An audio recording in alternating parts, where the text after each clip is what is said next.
भगवान शिव अपने नंदी पर सवार होकर अपने भक्तों का कल्याण करने के लिए आते थे, उनके दुख दर्द को हरने के लिए आते थे।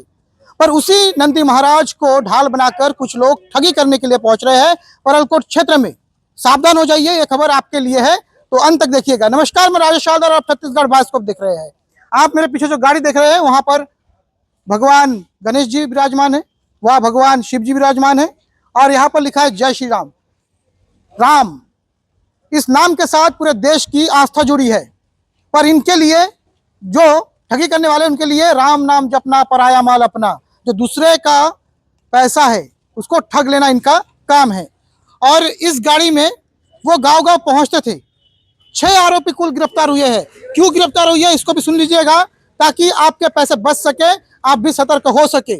और इस गाड़ी में वो नंदी महाराज को लेकर घूमते थे और बोलते थे कि 5 पैर वाले नंदी महाराज है, जो आपके घर की पीड़ा दुख दर्द आपके कष्ट को हरेंगे। और ये कहकर आपका विश्वास जीतते थे और विश्वास जीतने के बाद फिर होता था ठगी के खेल शुरू। कुछ ऐसा ही हुआ परलकोट क्षेत्र के बांद थाना अंतर्गत ग्राम पीबी 104 में, जहां एक घर में एक गाड़ी पहुंचती है और जाकर उस परिवार वालों को कहती है कि आपके घर में दुख दर्द है, आपके घर में बीमारी है जो नहीं जाएगी, इसके लिए उपाय करना होगा। चूंकि ये साधु संत के भेष में थे और हमारी आस्था है, हमारे हिंदू धर्म की आस्था है कि जहाँ पर हम गेरुआ वस्त्र देखते हैं, जहाँ पर हम साधु संत का रूप देखते हैं, तो हमारी आस्था जाग जाती है, हम उन पर जल्दी से विश्वास कर लेते हैं और उसी विश्वास का फायदा ऐसे ठगी उठाते हैं। इस गाड़ी में ऐसे ही आरोपी पहुंचे हुए थे, जो ठग करने के नियत से पीबी 104 के एक परिवार में जाकर कहते हैं कि आपके घर में तो बहुत दुख दर्द है, बीमारी है, कभी छूटेगा नहीं, इसके लिए आपको एक उपाय करना होगा। आपके घर में सोना का कलश गड़ा हुआ है, वो भी एक नहीं 2-2 सोने का कलश गड़ा हुआ है, अब उसको निकालेंगे तभी आपका दुख दर्द खत्म होगा। तो परिवार वाले भी झांसे में आ जाते हैं, कुछ डर और कुछ लोभ से। लोभ है हर किसी को कि सोने का कलश आएगा बाहर तो शायद हमारी दरिद्रता भी दूर होगी, क्योंकि किसान है, और उन्होंने उस पर विश्वास कर लिया। इसके बाद शुरू होता है असल खेल। बोलते हैं, इनके द्वारा बोला जाता है, एक ठग द्वारा बोला जाता है कि आपके घर से जो कलश है उसको निकालने के लिए भस्म लाना पड़ेगा। कहाँ से? महाराष्ट्र के गढ़चिरौली से। उस भस्म का नाम भी अलग अलग है, एक है सुंदरी भस्म और एक है नवजीवन भस्म। पहले सुंदरी भस्म लाने के लिए कहा जाता है, जाते हैं 52,000 रुपया देते हैं एक दुकानदार को, गढ़चिरौली के एक दुकानदार को 52,000 रुपया देने के बाद वो सुंदरी भस्म लाते हैं घर में। और उसके बाद पूजा पाठ शुरू होती है और एक कलश बाहर आता है। रात के 12 बजे के बाद जो है पूजा पाठ शुरू की जाती है, उसके बाद एक कलश बाहर आता है। उस घर से गड्ढा खोदा जाता है और कलश को खोला जाता है, तो उसमें सोने के बिस्किट्स दिखते हैं।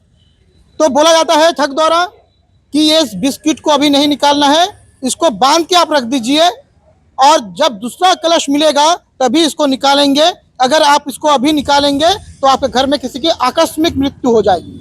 परिवार डर जाता है और परिवार को यह भी लगता है कि चलो दूसरा कलश मिलेगा तो और सोना मिल जाएगा, एक कलश में क्या होगा, 2 कलश मिल जाएगा तो और सोना मिल जाएगा, तो वो इसके शिकार हो जाते हैं।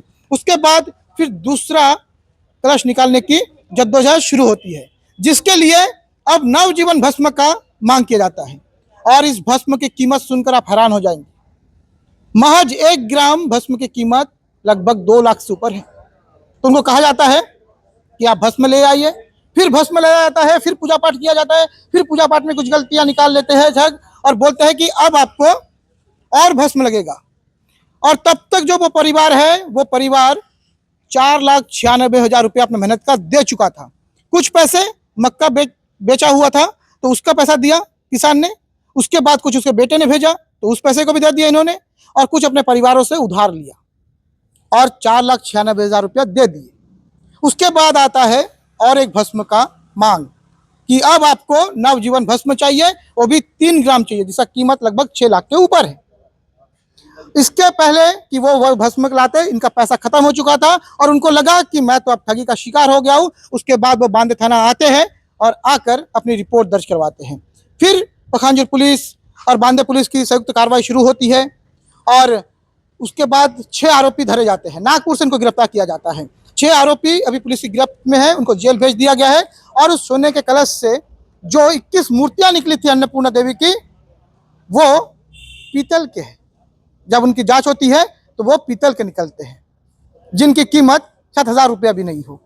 वो कलश, वो मूर्तियां सब फेक है, साथ में वो साधु भी फर्जी है जो वहां पर पहुंचे हुए थे। तो ऐसे ठगी का शिकार अक्सर हमारे परवलकोट क्षेत्र के लोग होते हैं। कुछ डर से होते हैं, कुछ लोभ से होते हैं। इसके पहले भी मरोड़ा के लक्ष्मण मंडावी जी को इस प्रकार से ठगा गया था, और अब इसके बाद 104 नंबर के इस किसान परिवार को ठगा गया है। हालांकि बांदे पुलिस की सूझबूझता और बांदे टीआई रामचंद्र साहू जी के प्रयास से पूरे पैसे को रिकवर कर लिया गया है। 4,96,000 रुपए की रिकवरी हो चुकी है। साथ में जो कलश और जो मूर्तियां थी उसकी भी रिकवरी हो चुकी है, और उनको जेल भेज दिया गया है। तो ऐसे लोग जब साधु के भेष में आपके घर पहुंचे तो उन पर विश्वास करने से पहले एक बार सोच लीजिएगा कि यह धर्म और आपकी आस्था और भक्ति को एक ढाल बनाकर आपके साथ ठगी करने के लिए पहुंचे हुए हैं। भगवान ईश्वर आपके लिए सकारात्मकता लाते हैं, आपके लिए विश्वास लाते हैं, आपके लिए भरोसा लाते हैं। और जब आपके उस विश्वास को और उस आपके आस्था को अंधविश्वास में बदल देते हैं ऐसे लोग, तो आपके साथ ठगी हो जाता है। तो भगवान पर आस्था रखिए, उनके प्रति अपनी श्रद्धा रखिए, उनसे प्रेम कीजिए, ना कि ऐसे व्यर्थ के आडंबर कीजिए या फिर ऐसे अंधविश्वास को मान लीजिए। तो सावधान रहिएगा, सतर्क रहिएगा, और कुछ भी ऐसी घटना होती है तो पुलिस को जरूर इत्तला कीजिए। ये देख लीजिए आपके आस्था के चेहरे, जिन पर आप आस्था जताते हैं, और इन चेहरों को आप देखिए, ये ठगी है, ये ठग कर चुके हैं इतने रुपए एक गरीब किसान से। 4,96,000 रुपया, और 4,96,000 रुपए इन लोगों ने ठगी किए हैं। इस जब आपके घर में जाते होंगे साधु का भेष बनाकर, तो आप लोग इनका पैर भी छूते होंगे। और इनको देखिए, ये बड़े बेशर्म चेहरे जो है यहाँ पर खड़े हैं, और कभी आपको लगा नहीं कि मेहनत से 2 पैसा कमाया जाए, है लगा? तो फिर ये क्यों कर रहे हो? देखिए कैसे बेशर्म की तरह खड़े हैं, और शायद इनको इस बात का मलाल भी नहीं है कि हमने ठगी की है। ये फिर से छूटेंगे जेल से, तो फिर से किसी से ठगी करेंगे। पर ऐसे चेहरे अगर कभी आपके घर पे जाए तो उनको भगा दे, ना कि उनको बैठाए, उनको पानी पिलाए या उनकी बातों में आए।